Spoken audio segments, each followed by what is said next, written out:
Hey there. I'm here with my sister, Emily Guy Birkin. She does not use a hyphen. I don't. And I'm here with my sister, Tracie Guy Decker. She does use a hyphen. It's true. It's like so many things. So the place I want to start, which maybe is not the best starting place, but I'm going to start there anyway, is near the end of that episode when Lucifer is just fully transforming into his most devilly, monstrous devil self in the penthouse. And he's like basically having a meltdown. And what brings him back is that Chloe is like, I'm still here. I'm not in a million pieces and you need to forgive yourself. And like, I have to say that scene, that one scene in the penthouse is the reason I don't like Lauren Sherman as Chloe Decker. It is that scene specifically. Gosh. I think the writing is good, but not great. At least her dialogue, but her delivery, I just didn't buy it. Like the way she keeps, like, it's not even that I think she wouldn't be looking away because it's hard to look at, but she keeps looking up. Like, are you looking to God for help? Are you like frustrated and exasperated? Like, that's what I do. Like when my kid won't put her shoes on and it's time to leave, I'm like, oh, I'll look up. Right? Like like none of it. I bought none of it. And like I said, the writing is, I think it's good, but not great. Like the line that she has to deliver, like, you're always so mad that people blame you for stuff the devil made me do it and all that. Like, I don't think that was well written. Like, I think they could have polished that better because it didn't. Well, the sentiment is good. It's just the sentiment is good. The actual words, though, felt more like written than spoken words. Yeah, like the way she says, "The devil made me do it." Like, it looks like written. I think I would buy that, but like spoken, it just didn't work. And then she just didn't deliver it in a way that I believed. I like that specific scene is when, like, the first time I watched this, I was like, oh, she's blowing it. Like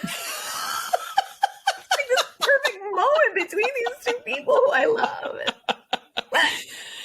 Oh my. Oh, that makes me laugh. So sorry if that was not the right place to start, but that is my primary reaction to Save Lucifer, honestly. Well, it puts into sharp contrast how tough it is for German, I think, to do what other actors do really well, which is like that seamless blend of comedy and drama. So I'm thinking like Maze in these two episodes, like she does a lot with her face and comedic timing. Like when Eve is like, what do you think? Is this more sexy or is this more sexy? And you can tell she's going like, oh, damn, I'm going to die. like my mouth is dry. I cannot talk. And it's very funny, but at the same time, we also see her like lose her temper at Eve. We see her be totally vulnerable with the song. And so like, she's got that full spectrum. Whereas I feel like Lauren German can handle like aspects of the comedy really, really well. But that dramatic scene where it needs to come from like this deep place, we don't really see. Yeah.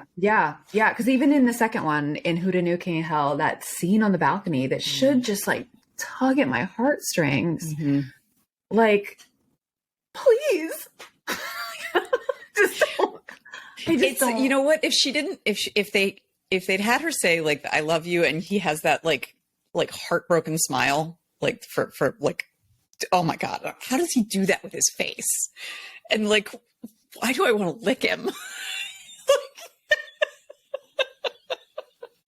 Anyway, if she didn't repeat herself, if she didn't like, please, I love you the second time, I think I would be more like if she just let it sit.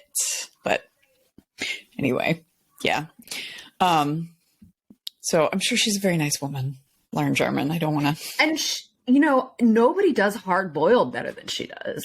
That Yeah. like tough as nails, like hell will freeze over before I sleep with you. Like I bought that way back in season 1. I mean, I think for whatever reason, this particular emotional range just doesn't, she isn't conveying it. So it reminds me of Mark Hamill in the original Star Wars trilogy, because when he was hired to play Luke Skywalker for the 1977 Star Wars, he was a young man playing a young man, and they're like you bought it. You bought that he was the farm boy, and then by the time you get to Return of the Jedi, he's supposed to be like this more seasoned, you know, and it's harder. Like you just don't really see it from Mark Hamill. And the thing is, he's a phenomenal actor. Like he's really good. He's his voice acting as the Joker for the Batman animated series is supposed to be like up there with Heath Ledger as one of the best Jokers ever done. So I have no doubt that he's capable. It's just that I think sometimes the role grows in a way that the actor isn't. So, and I think that's what happened with Chloe and Lauren German. And I think German actually grows into it a little bit in season 6. There's a lot of that similar emotional range in season 6 that I think she gets there, or at least gets closer for me, you know, for me as a viewer. But at this moment, like I had a hard time even staying in the world building of the LA of Lucifer, because I was so kind of like distracted by her delivery. Well, and it doesn't help that she's up against Tom Ellis, who is a phenomenally gifted actor. Yeah. I'm sure that it would feel less jarring if she had a different co-star. Right. Oh, yeah. So I think that's probably true, because part of his genius is the subtlety and the nonverbal acting that he does, and I don't think she has any of that. Or very little. Very little. Yeah. Just not the subtle version of it. Like it's like the difference between someone who's a stage actor and someone who does film. You know, like there's plenty of nonverbal you do in stage acting, but you gotta play it to the cheap seats. So right. So so I'd like to talk a little bit about the story. For one, in the murder mystery in Save Lucifer. I really felt for the murderer. Even though at the same time I was like, why am I so sympathetic to this woman? Which she's awful. I mean, she's really awful. Now, some of it is, I think, just the idea of being overshadowed by older siblings. Is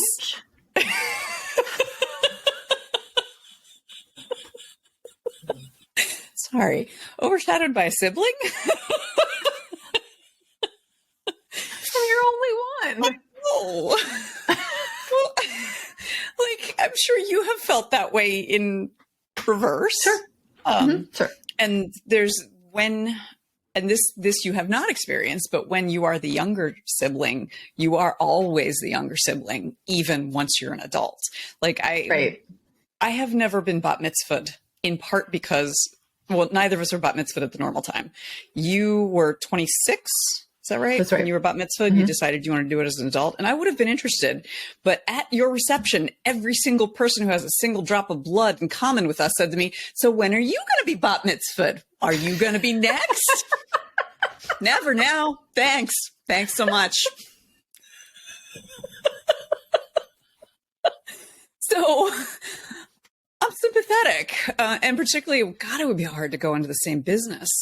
Well, I think too, our writers gave us that too, because I mean the whole I hate myself thing, as sort of, wow. I'm sorry, it's the battle of exciting is happening. It's the battle of the ages in my living room. You'll excuse me. Since self-hatred is the leitmotif of this episode and the one before it, in the scene where we're sitting in the penthouse and the murderer is talking about having done it, and she talks about she's talking about how she fucks everything up, how she ruins everything she touches. And it's so bad that she even was willing to, like, in her confession, it is one of someone who is completely judging themselves. And so I think that sets us up to be sympathetic, because it is such a frequent, if not universal, experience. Yeah. And then to have Lucifer out on the balcony, like, you should stay far away from everyone who you care about. Yeah. And so like, oh gosh. Yeah. What's interesting is her specific crime that she was trying to cover up, that she ended up killing her sister over, was embezzling and then losing all the money.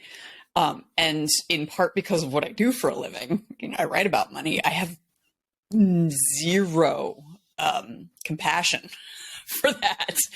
And so that's one of the things that I found interesting is, like, even though I'm just like, oh no about. And we're back. Magically, yes. I have relocated. You apparated. I did. Yeah.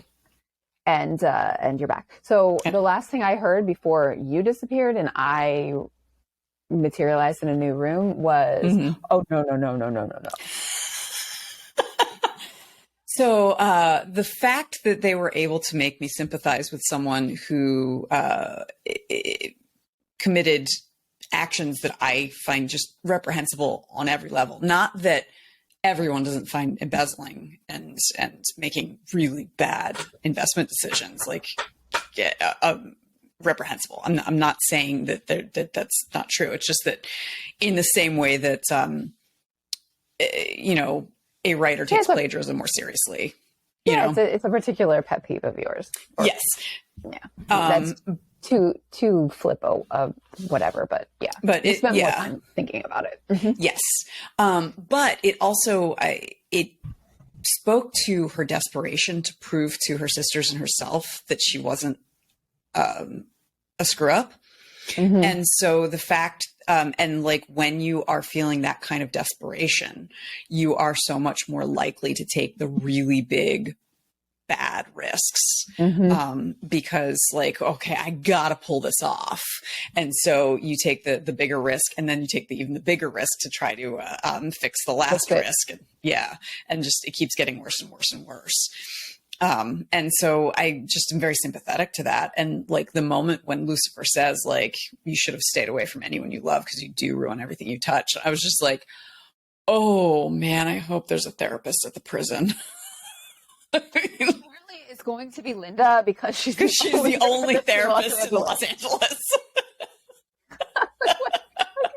I'm so glad that Dan is getting help. And also, that's a really big city. Like, I mean, there are millions of people in that city. She cannot be the only therapist. And honestly, at this point, it's a conflict of interest. Right. I mean, like the number of, no.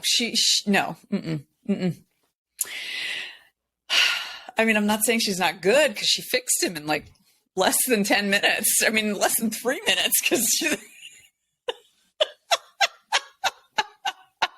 Well, like clearly he just needed to talk to her. Boom. And he's fixed because he's there to take her to the hospital. And he's fine by the next. He's fixed. Yeah. Only Lucifer is not fixed. Oh man. So, yeah. So speaking of, like, I'd like to talk about like the things about that they show about childbirth on TV that drive me nuts now that I've been through it. Although there are some aspects like where she's like, no, they're just Braxton Hicks contractions.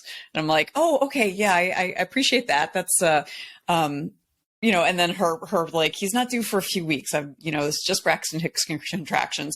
What I appreciated about the Braxton Hicks and all of that is, so my son was a week early. I had taken the due date as a contract.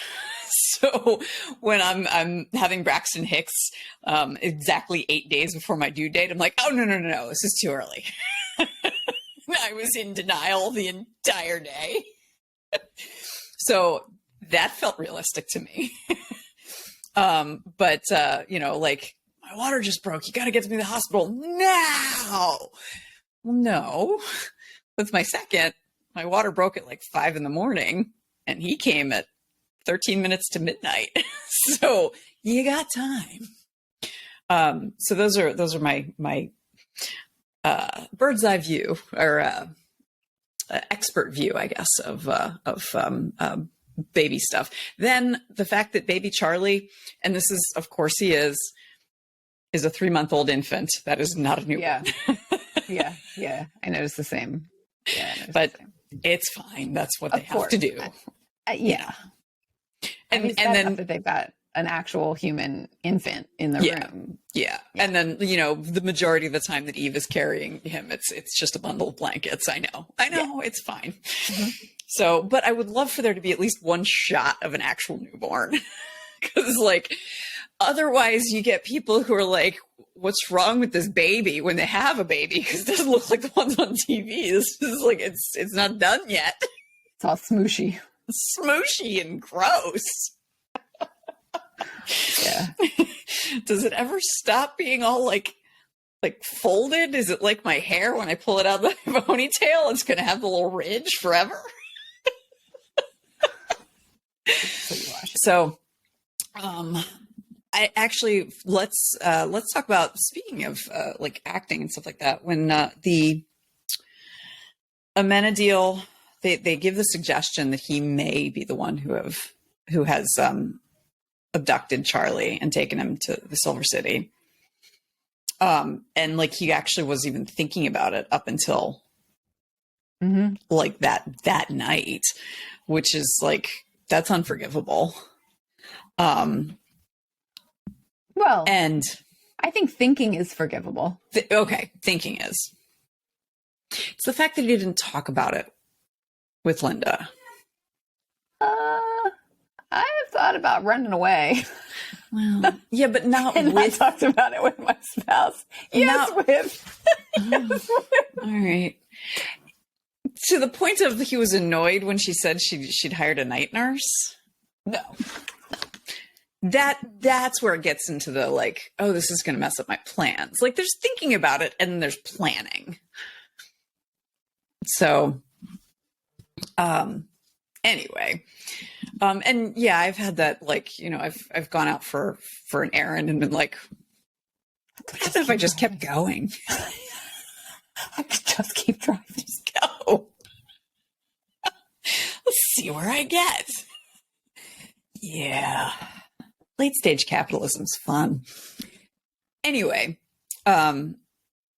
so the fact that Dromos and Squee, nobody likes Squee,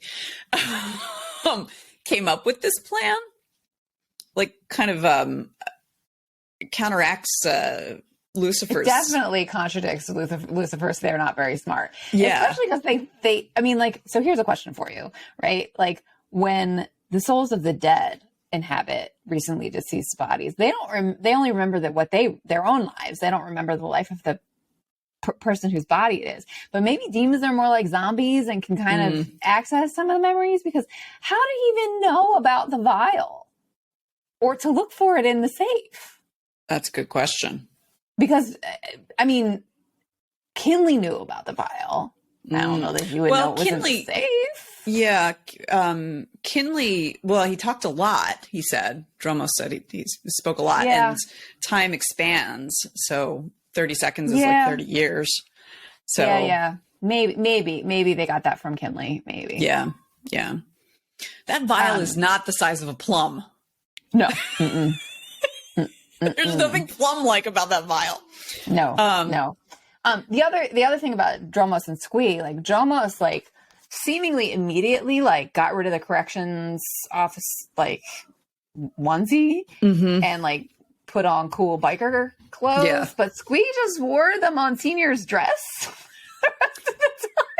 Maybe that was the easiest thing to find. I mean, like, I guess they did end up using the confessional as a way to kill more people. Yeah. So it would help to have him continue to dress as a priest. So, I don't know. Okay. I mean, presumably they also must have killed where are the people who normally go to that church? Or who work there. Or who work there? How does nobody notice that, like, I'm going to go to confession, like, never come back again? Right? You know? And that was, it wasn't like an abandoned church. Like, that was a beautiful, well-kept, active church that has fresh wafers and wine. The other thing about it is, like, if you go to hell because you torture yourself, but presumably the folks who just stepped out of confession believe themselves to be cleansed. Like, it feels like a little bit of a commentary on not the power of confession, because I feel like that is, I'm going to set that aside. I'm just going to put that on the shelf for now. But even just like what the actual parishioner believes about the confession, because I would think that stepping out of the confessional booth for a truly devout Catholic would be the best time to die, to guarantee that you go up. If the Catholics who actually believe the whole cosmology and the way that sin works. Yeah. But that's, I mean, I'm thinking of, there's an episode of 30 Rock where Tracy is like, I need to find a religion. And Liz Lemon says to him, like something really good, like Judaism or just like Unitarian. But anyway. So he's going around asking everyone, and so it's the episode where Jack Donaghy's brother is there. He's like, "Oh, you should be Irish Catholic like me." And what's great is you go to the confessional and you everything's washed away. And then so he started like, "Oh, Jack, I'm going to be to Alec Baldwin. I'm going to be Irish Catholic." He's like, "Oh, but you don't understand the constant guilt." And he starts pretend flogging himself. And so I'm thinking, like, there is that sense of, like, even when you are cleansed, when, like, the confessional has cleansed you of sin and you have put it elsewhere, there is that sense of, like, personal failure at all times. Like, even the way that when Kinley realizes who Eve is, he's like, the first sinner. That, like, that sense of, and some of this is just, it doesn't make sense to me because this is not part of our religious tradition, but like that we are all sinners, and like believing that deep in your bones, that I imagine. Right. And the way to deal with it is through confession. Yes. But even when you do that, like, does anyone ever really feel like, I mean, I don't know how to feel. Yeah. I've never been to confession. Yeah. But it's an understanding that is, I mean, that's why that's supposed to be. And like the friends of mine who are Catholic who have talked about going to confession, they talk about it being like a psychic weight. Like, you're able to put all of these worries outside of yourself, and like walk out without them. But which is kind of like, which in my mind, in the world of Lucifer, that our showrunners have created, it's that psychic weight that drags you down to hell. Anyway, unless you're a truly horrible person. Right. But that's our headcanon. That's actually not necessarily from the show. I feel like we've spent kind of a long time on this, and we got to go. So I want to like. Well, I pushed my next. You have a little back. time. Yeah, okay, cool. I've got time. So okay, cool. So yeah, I think that's a really good point. If they, you know what, maybe he hadn't finished confessing, because that's all we see is the guy. We see him leaving. See him leave. Yeah. Anyway, because if they get them on the way in, that seems like that's ideal. Actually, that would make a lot of sense. Actually, because they felt the need to go to confession. So if they got them on the way in, that actually would make a lot of sense. All right, I would like to overthink the huge number of bodies at the Mayan. So many, and that's like, it was like 50 or 60 at least. And they've all been murdered, right? I mean, like, there's no reason. Gun was discharged like 10 times into that woman. Like, why would that not come back on Chloe? Oh, I totally assume didn't it's even think her- about that. It's Yeah. her service weapon. Yeah. Right? It like 10, and then And then the spike in her eye. Oh, that was so gross. Oh my God. Yeah. That also, speaking of the like the sheer number, like that's another moment that like was, I'm not even gonna say it was overacted. It just was weird. Mm-hmm. She comes in to tell him that she loves him because she's seen Charlie. She knows everything's okay, theoretically. So she knows everything's okay. So she comes in and she wants to explain to him, and then all the extra demon zombies come up and sort of pull her away, and she's in this freeze frame, like like for like and like it's not a freeze frame. She's still blinking and like reaching for him and saying his name, but like this is you'd the be same fighting hard-boiled. Yes, this is the same hard-boiled cop that just put 10 bullets into a zombie out in the alley. She'd be like elbowing and like punching and kicking, bashing him in the balls, like doing like stuff. Eve. Yeah, she would not just be like, yeah. That though, I'm gonna tell. Look, I don't think that was Lauren German's decision. I think that was the I agree. I think that was directorial. Yeah, the director's just like, oh, this is gonna make a perfect like frame for like if you'd like to keep watching or something. Yeah. I agree. I think that was directorial, but it was a weird choice. Yeah, because not only is she freeze frame, but the zombie demons who are holding her back are also they'd be attacking her. Yeah, they like what? They're just holding her while she's reaching for like what the? Come on, y'all.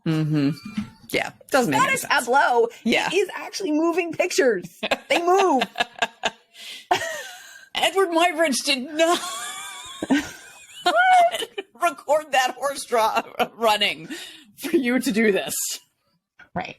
So, you're gonna have to excuse the noise. I think my elder son's friend just arrived, and then the cat opened my door, so there's noise. Yeah. So, I do want to talk about real quick, if we can do it without it being too loud, Ella and her return to faith. So, yeah, again, speaking of someone who can do comedy and drama, like that scene where she says, you know what, it's not God's job to keep bad things from happening. It's God's job to help us bear it. Through it. Yeah. Which feels like a very post-Shoah Jewish kind of attitude, frankly. Yeah. It's interesting because I'm curious as to how that fits into Christian and Catholic doctrine. Yeah, I have no idea. I accidentally read a Christian mystery kind of thing that was I picked it up not realizing that's what it was, just found it at the library, and I was like, I read it, I was like, oh, this is not for me. This was not written for me. But it's about a young woman who goes missing, and you end up finding her diary, and like throughout she's like, I know everything will be okay because, you know, faith in Christ, and everything wasn't. She ends up murdered. But her infant daughter is saved, and everything's okay there, and all of that, and presumably she goes to heaven. And I'm just like, I don't get it. I don't get what.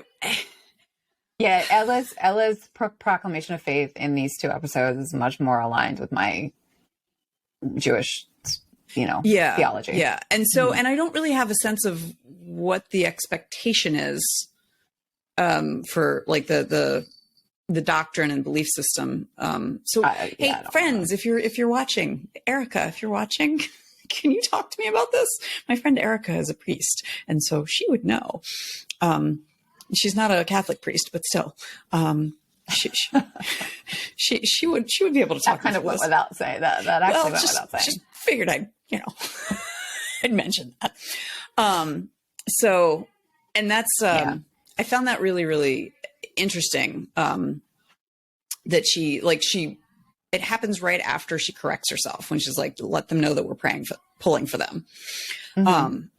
and, you know, realizing like this like garment that I've always worn, I'm trying to get back into, you know, like it's comfortable. Yeah. I mean, well, it is a relationship, and she says she misses God. So I think I actually think that resonated. That made sense to me. Yeah. It was a relationship that she missed. I also am like, I got annoyed a little bit at the idea that God can't handle her anger. So although she wasn't talking about, she was saying like, I was so angry at the big guy and, you know, for letting this happen, and that, and then I miss him. So like, okay, so, you know, thinking of it as a relationship, she distanced herself because she was angry, which I'm like, okay, you know, that's all makes sense. But then like the way that she talked about her anger at God, I felt like, well, you know, God can take it. You know? I wasn't left with the feeling that God couldn't take it.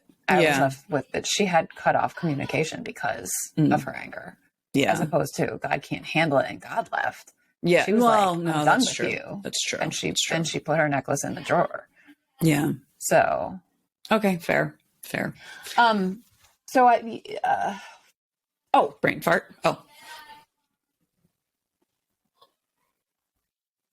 Self-actualization.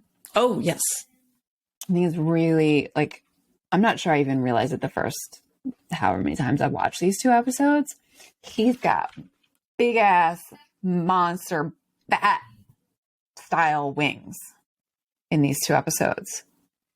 But then once he has decided he has to go back to hell to protect the people that he loves, he has angel wings again. Yeah. Yeah. And I didn't make the connection of the shift until this go around watching it to prepare for today with you. But I thought that was really, really nice. Yeah. Yeah. That scene, that last scene between him and Chloe on the balcony, as you said, it's not quite as satisfying as it could be with a different actress, I think. But his acting is amazing. Like how lost he looks, like as he's on the balcony, knowing he's about to say goodbye to her forever. How do you like stand there with tears like welling, but not falling? Yeah. How do you do that? I don't know. On command. Yeah. Wow. And then and partially because there was a long time between season 4 and when season 5 came out. But the that image of him on top of that lonely throne, even though it makes no logistical sense. I mean, like obviously you can fly up to it, but like what's the point? But still, imagery wise, it is phenomenal. It's gorgeous. And the same way that he fixes his cufflinks like he always did. And that that's so much is said in that little gesture that he has done so many times.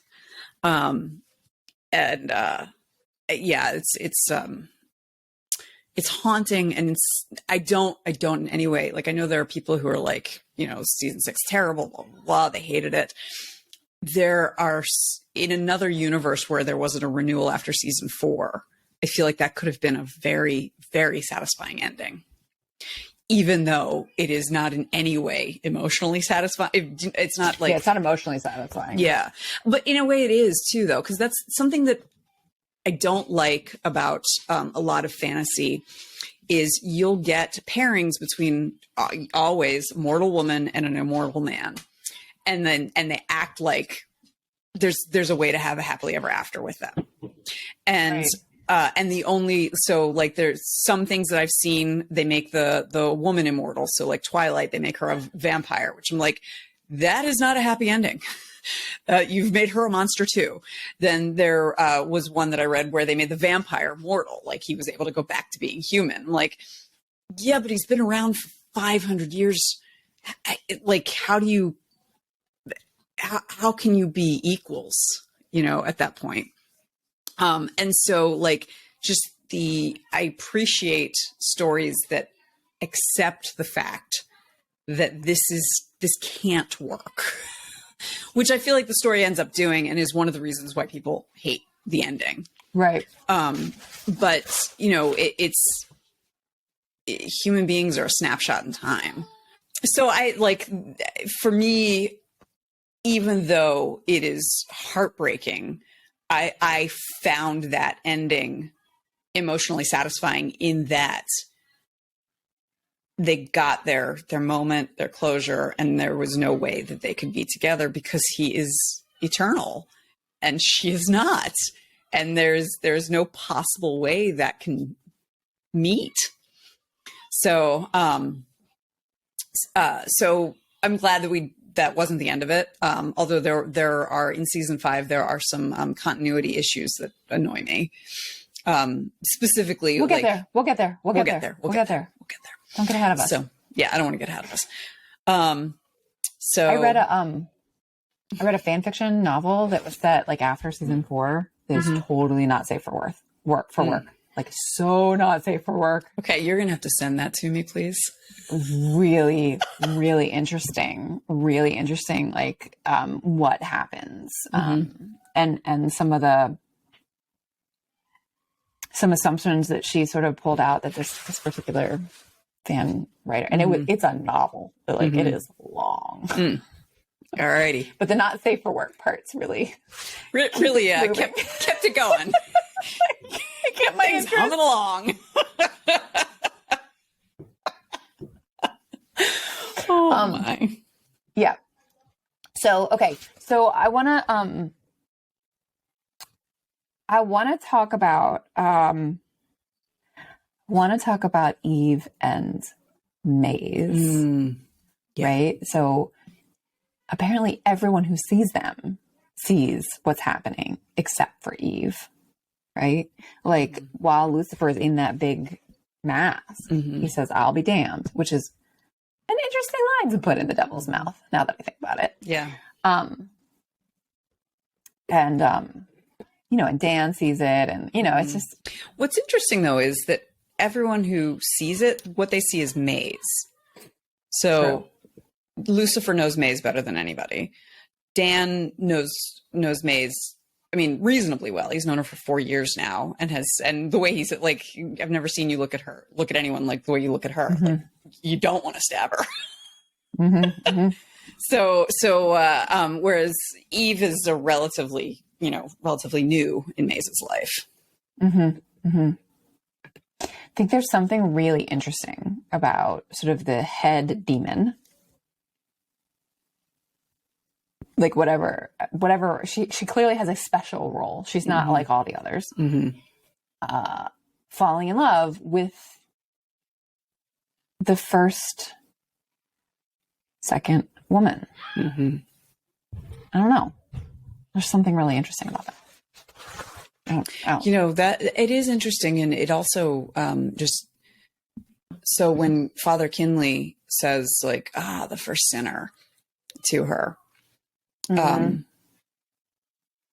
So like there's something in there too, and that like the head demon falling for the first sinner. Although I would, obviously there's a reason why he says that. I mean, like that's the original sin. Oh, he even says you're the original sinner. So even though I would say like Cain is the first sinner, really.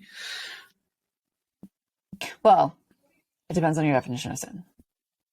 Yeah. This is based on me going like, yeah, having some fruit. Right. Even if you're told not to. It was explicitly forbidden. Yeah. Yeah. So says the woman who has stolen candy from her kids' Halloween buckets. So, you know, having a little fruit that you were told not to have in the whole scheme of things. Right. But yeah, I do want to like, can we just have a momentary appreciation post for Graham McTavish, who plays Father Kinley and Dromos? He did a great job. I totally believed he was a different person. I know. And I was wondering, like, so I'm thinking like he must actually be Irish. I'm assuming because Graham McTavish or Scottish. Scottish? I think Scottish. So from the UK, but not Britain. So, because I think that's just based on his name, I think that's his actual accent. And I never questioned the American accent. Like the first time I watched it through, like it was so like I wasn't even thinking about the fact that he was except when Dromos goes, he made me sound like a pirate.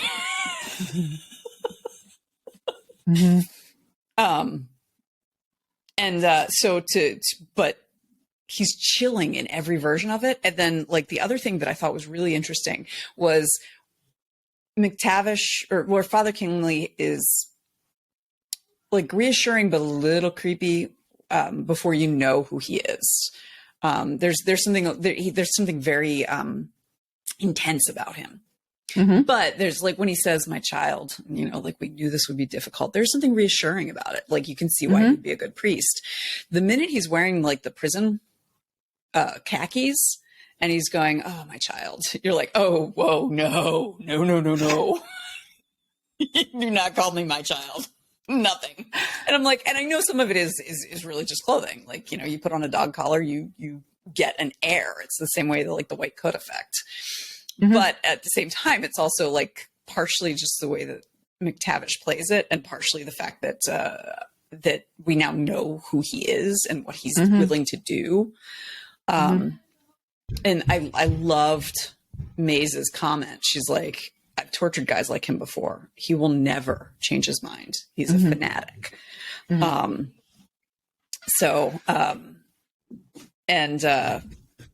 Then for him to be similarly but differently creepy as Dromos, like when he's like, who's the new king of hell to the baby?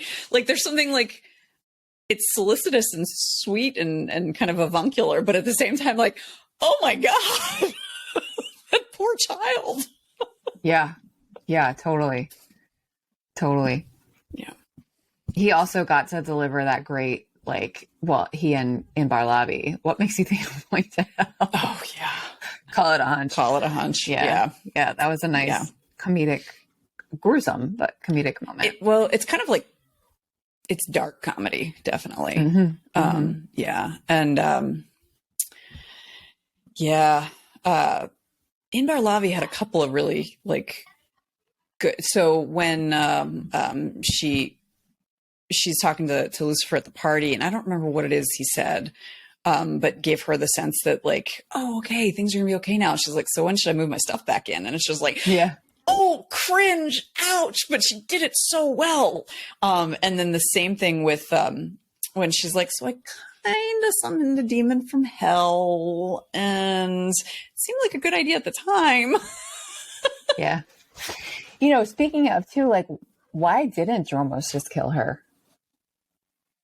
He knocks her out. He says, I don't need you anymore. Why didn't you just kill her? I'm wondering if there's like some aspect of the fact that she's like celestial adjacent. Divinely created. Yeah, she was divinely created by the hand of God. And that's going to be... That. Yeah. That's my headcanon now. Okay. Yeah. That's why he didn't. Yeah, that's my headcanon now. Cool. So... all right. I think I'm going to move us on to fluffier topics. Fluff. I know they needed it for the purposes of the storytelling, but that scarf, the first and only time Chloe ever wears a scarf. And it is awful. It's terrible. It's she's dumb on her. I mean, like, I'm like, do you have a hickey? Like, what are you doing? That's not on brand for you, love. All right. So I've got two fluffs. One, Dan beatboxing. Pinnacle of human achievement there. Like, all human art has been moving towards that moment. When Kevin Alejandro beatboxes. It's just, everything was worth it to get there. So that's one. The other is the Hot Pockets on the silver platter. From the producer. Yeah. Like, what? Hot Pocket? Hot Pocket? Oh, man. I don't, like, So those are my two pieces of fluff. Yeah, I think that's. One other is it's the Incredible Hulk problem. He bursts out of his shirt, but his pants fit just fine. So apparently, some things don't get bigger. He turns into the devil. Maybe it was the wings. Maybe it was the wings.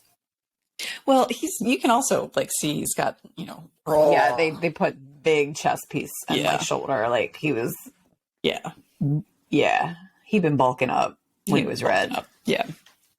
Yeah, and he needed some like salve or something. That's the worst case of psoriasis I've ever seen. It wasn't just red though, it was like shaggy. Yeah. Well, I mean, I think it's supposed to be like burn scars or something. I don't know. Is that what you think? Is that what it is? Oh, maybe. Huh. That's always what I assumed his face was supposed to be. I'm gonna go watch that scene again. For science. Yeah. No, for art. So one of like the scene that I have watched over and over again, in part just for the thirst trap, is when he turns back into himself. But I'd like to. And and he's just looking fine. I'm like, I just need to see the belly button, please. Yeah, I actually have watched that also, but I have to like fast forward through Sherman's lines because she makes me so unhappy. Yeah. I'm sorry, Germs. I'm sure you're a wonderful person, and I love Chloe. Yeah. Well, I think we have overthunk it. Totally, we have definitely overthunk it. And I'm supposed to be on a call with someone else in 5 minutes, so. Oh, you better go. I better go. See you next week. See you next week.